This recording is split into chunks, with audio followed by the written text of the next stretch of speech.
Chosen ones, most people walk through life half asleep, and they never realize it. They see the world, but not as it is. They see it through a veil, a net of illusions woven by ego, fear, and old wounds. They react to shadows, not to truth. And because of that, their future is quietly being written by forces they do not even notice. Today I will take you into the heart of Shaolin Chan philosophy.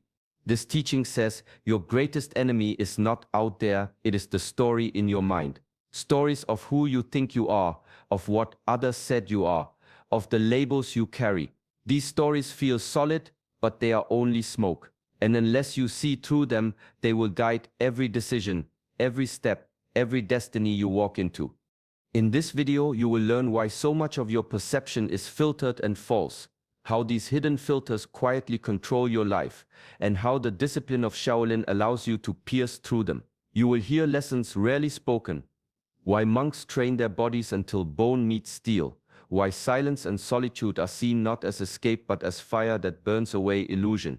You will discover that the most dangerous chains are not on your wrists, but on your sight.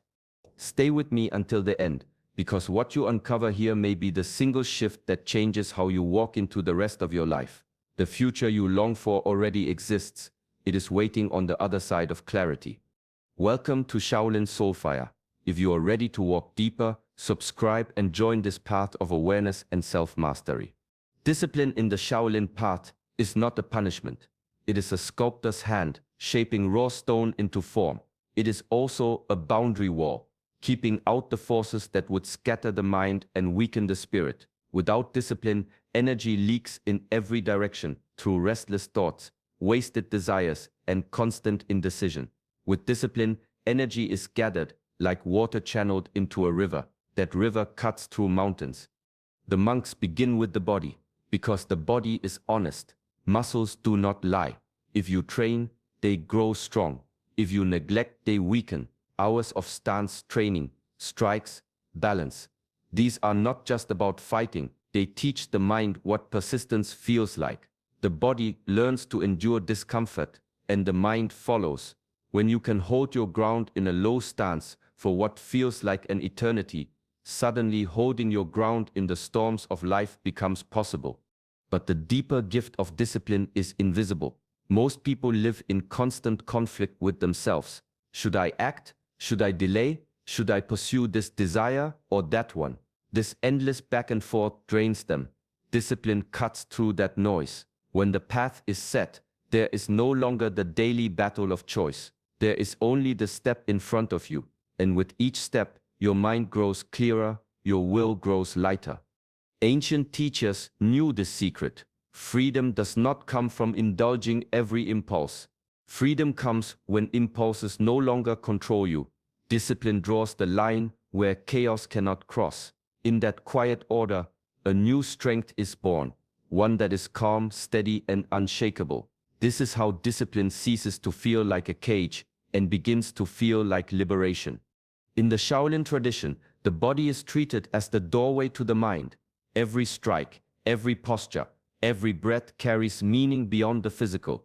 Training methods that may look extreme from the outside, iron head, finger strength, endless balance drills, are not simply feats of toughness. They are lessons written into the flesh, designed to awaken something deeper. Take the practice of hardening the skull, striking it against wood or stone. To many, it seems brutal, but the purpose is not pain. It is teaching the body to adapt, teaching the mind to move beyond fear of impact. Over time, the monk discovers that the head does not break as easily as the mind imagines. Fear loses its grip. Finger training, pressing against trees, walls, or bags of sand is the same. It is not about crushing objects. It is about precision, control, and patience. The fingers sharpen, but so does attention. Balance work, hours spent standing on a narrow surface, is another lesson. The body sways, the mind panics, but then stillness arrives. You learn that steadiness is not given. It is earned breath by breath. What outsiders often miss is how these practices shape awareness. When the body is trained beyond comfort, the mind has no choice but to become present. You cannot drift into daydreams while balancing on one leg over a pole. You cannot lose focus when your hands are pressed against stone. Discipline of the body draws the wandering mind back to this moment. This is the deeper truth. Mastery of the mind does not come in spite of the body, but through it. The vessel and the spirit are not separate. When you strengthen one, you awaken the other. This is why Shaolin insists, train both and you will know yourself fully. Mindfulness is often misunderstood as a soft quietness, as if it were nothing more than being calm. But in the Shaolin tradition, mindfulness is not passive, it is vigilance. It is the sharp gaze of the inner watcher, always awake, always present, observing the tides of thought and the sparks of emotion without being swept away. A monk begins with simple practices, counting the breath not to fall asleep but to sharpen attention. One inhale, one exhale, one number. If the mind drifts, the count is lost. And so, the student learns to notice distraction at the very moment it arises. Another practice is sitting with discomfort, legs aching in meditation, heat or cold pressing against the skin. The body cries out to move, but the mind is trained to remain steady, to watch the craving for escape without obeying it. This is where the training reveals its true power. In daily life, emotions flare quickly, anger at a word, fear at a glance, temptation at a thought. Without mindfulness, reaction is immediate, almost mechanical. But with mindfulness there is space. A word does not instantly create anger. A thought does not instantly dictate action. Between the stimulus and the response, there opens a gap, and in that gap lives freedom. Ancient teachers described it as stepping back from the fire rather than reaching into it. The flame is still there, but you are no longer burned. The practice is simple, but not easy: to watch without judgment, to notice without rushing. With time, that space becomes wider, the choices clearer, the spirit calmer. This is why mindfulness is more than calm. It is the discipline of awareness, the art of choosing your path instead of being dragged by impulse. In the Shaolin and Buddhist path, the measure of strength is not how loud you speak or how firm you strike. It is how steady you remain when the winds of life rise against you. Praise and blame, gain and loss, joy and sorrow, they arrive like seasons. If your heart moves wildly with each change, you are carried away like a leaf in the storm. But if your roots are deep, you remain unmoved even as the storm howls around you. Endurance is central here, not endurance as stubborn resistance, but as calm acceptance. Fear will come, doubt will come, loss will come. No amount of training can keep these from arriving. What matters is not their arrival, but your response. A disciplined mind can feel the tremor of fear without collapsing. It can meet grief without drowning. Techniques are simple, though not easy. One is the practice of the internal witness, to sit and watch yourself, to see anger rise, to see sorrow bloom, and yet not become them. Another is the breath, always available, always faithful. By returning again and again to inhalation and exhalation, you anchor yourself in the present when the mind wants to scatter. And above all, there is the remembrance of impermanence. No storm is eternal. The darkest night still breaks into dawn. This knowledge allows the practitioner to loosen attachment. Praise does not swell the ego, blame does not wound it. You begin to see both as passing echoes. In this way, equanimity is born, not as cold detachment, but as calm clarity. The storms remain, but they cannot uproot you. And from this stillness, true power begins to grow. One of the most profound lessons in Shaolin and Chan Buddhism is the truth of impermanence. Everything shifts. The body grows and ages. Seasons turn. Relationships change. Even mountains crumble with time. Yet, most people resist this flow, clinging to what they love and fearing what they cannot hold. That clinging creates suffering, not because things change, but because we demand they stay the same. The monks learn early to sit with change. A candle burns down, a leaf falls, a sound fades into silence. Each is a reminder. Nothing here is fixed. This is not a truth to fear, but a doorway to freedom. If you accept that all things change, you stop trying to chain the world. You stop fighting the river and begin to flow with it. Attachment is what blinds the mind. It says, "This must last forever," and when it doesn't, pain follows. But when you see impermanence clearly, you realize something powerful. Because everything shifts, you are never trapped. No suffering lasts forever. No failure defines you. And no joy, however sweet, needs to be clutched in panic. This understanding becomes a guide in daily choices. Do not wait for a perfect, permanent condition before acting. It will never come. Move when the window opens. Let go when holding on brings only weight. Trust that change itself carries wisdom even when it is uncomfortable. The ancient teachers compared life to writing on water. Every line disappears even as it is made. To resist this is to suffer. To accept it is to be free. Impermanence is not loss. It is possibility. With this view, you walk lighter. You decide more clearly, and you no longer fear the turning of time. In the Shaolin view, emotions are not enemies to be destroyed. They are raw materials, like fire or water. Left uncontrolled, fire burns and water floods. But guided with skill, fire gives warmth and water gives life. Anger, fear, joy, sorrow, each carries immense energy. Without mastery, they hijack the mind and twist your choices. With mastery, they become fuel for clarity, strength, and compassion. Mindfulness and discipline are the tools that turn chaos into order. The first step is seeing the trigger before it takes hold. The heart races, the jaw tightens, the thought begins to spiral. In that instant, awareness steps in. Instead of rushing into reaction, you pause. In the pause, a choice appears to be dragged by the impulse or to redirect its energy. This is why the monks dedicate themselves to Chan meditation. Sitting in silence, they watch their minds like one watches a restless animal. At first, emotions surge wildly. Old fears, sudden irritations, fleeting desires. The practice is not to fight them, but to watch them until their grip weakens. Slowly, reactivity dissolves. The mind learns it does not need to leap at every thought or obey every surge of feeling. With time, emotions lose their power to dominate. Anger can sharpen focus instead of poisoning the spirit. Fear can awaken vigilance instead of paralysis. Even sorrow can deepen compassion rather than harden the heart. The energy remains, but it is harnessed. This is inner alchemy, transforming raw, untamed forces into refined strength. The one who masters emotion does not become empty or cold, they become steady, radiant, and free. In this way, the storms inside no longer dictate life. Instead, they light the path forward. Hardship, in the Shaolin way, is not sought for its own sake. It is not a love of suffering. It is a recognition that discomfort is the forge where strength is made.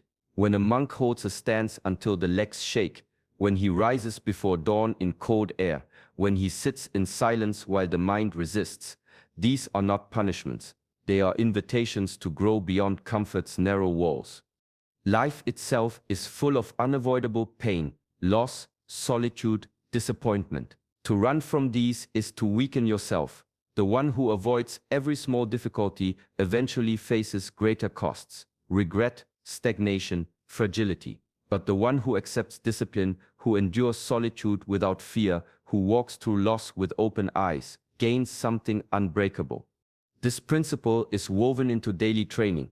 The body aches, the breath burns, the will is tested. Yet in that testing, a deeper layer of self is revealed. You learn that pain is not the end of you. Fatigue does not define you. What you thought were limits dissolve, and a stronger, steadier self stands in their place. Enduring necessary hardship also clears away illusions. You discover that desire for constant comfort is a trap, that strength is not given but earned. And with this, your relationship to life changes. You no longer fear the weight of tomorrow because you have proven that you can carry today. This is how resilience is born, not in avoiding trials, but in meeting them willingly. Over time, the fragile shell of dependency cracks, and in its place rises solidity, rooted and calm. The storms still come, but they cannot break you. Instead, each hardship becomes another stone in the foundation of your future. Silence is not empty. Within the Shaolin path, silence is a gate to something deeper than words. When the noise of thought begins to settle, when the body grows still, Another voice rises, not the restless chatter of ego, but a calm current of wisdom that feels older than the self. This is why meditation and stillness are at the heart of chant practice. They strip away the layers of distraction until direct insight can appear. The challenge is that silence frightens many people. To sit without movement, without a task, without a mask to wear, feels like stepping into emptiness. There is a fear that if the noise stops, the identity will dissolve. And in a sense it does. The surface identity, the one built of labels, opinions, and desires, loosens its grip. This can feel like loss, but in truth, it is release. In that release, clarity begins to unfold. You hear not what the world demands of you, but what the deeper self has always whispered. You realize that beneath ambition and fear, there is a steadier purpose. This purpose is not forced. It does not shout. It emerges naturally when space is created for it to breathe. Shaolin monks sit daily in this silence, not to escape life, but to see it more clearly. They discover that silence is not a void. It is a mirror. It reflects back what is real, what is lasting, and what must be let go. When you learn to rest in stillness, you carry that clarity into every step of life. Decisions sharpen, distractions lose their pull, and purpose begins to guide you like a hidden compass. This is the treasure found only in silence, the voice beyond the self calling you toward mastery. A life lived for the approval of others is like chasing reflections in water, beautiful to the eye but impossible to hold. The Shaolin path warns against this chase. External praise rises and falls like the wind.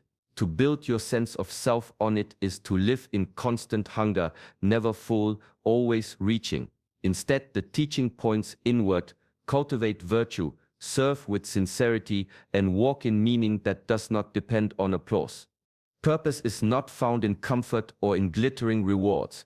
It appears when the pillars of discipline, awareness, hardship, and insight come together. Discipline steadies you, awareness sharpens you, hardship tempers you, and insight directs you. When these converge, you no longer move blindly, you move with inner alignment. This often carries a cost. The world celebrates the surface. Wealth, image, quick recognition. To choose differently is to accept misunderstanding, even resistance. But the Shaolin way is not shaped by popularity. It is shaped by truth. To decide from the inside may mean walking away from opportunities that shine but hollow your spirit. It may mean holding to silence when noise is rewarded. It may mean serving others quietly when the world demands display. What matters is that your steps are your own. A purpose born within cannot be taken away, because it does not rest on shifting sands. It guides you through both obscurity and recognition with the same calm. Such a life may look simple from the outside, but its depth is vast. Each act carries weight. Each choice adds to a foundation that no storm can sweep away. This is the power of living not for approval, but for meaning, a path that glitters less, but shines far more. True mastery does not end with discipline of body and mind. It also requires turning inward, again and again, to examine the roots of your own being. This is deep work, facing your beliefs, assumptions, and the hidden patterns that quietly steer your choices. To walk the path of growth is to accept that much of what you hold as truth may in time need to be released. The ancients understood that the self is not fixed. Just as rivers carve valleys and mountains shift, the mind too must change if it is to stay alive. Journaling, sitting with hard questions, inviting correction, these are not signs of weakness, but of courage. They create the mirror where illusions can be seen and dropped. Without such practices, pride hardens, habits tighten, and the spirit begins to wither. This is why stagnation is dangerous. It may feel safe, like a pool of still water, but in time stillness, without renewal, grows stale. The spirit longs to flow, to adapt, to expand. Each time you question yourself honestly, you break open space for transformation. Each time you accept correction, you step closer to wisdom. It is not easy. To admit you are wrong, to see where you have been blind, is to face discomfort. Yet this discomfort is sacred. It is proof that growth is alive within you. In resisting it, you change your future. In accepting it, you open doors that cannot be seen until you step through. Your future depends on this adaptability. The one who clings to rigid beliefs cannot walk far, but the one who reflects, questions, and allows change becomes fluid, resilient, and unshakable. This is deep work, and it is the work that keeps the spirit alive.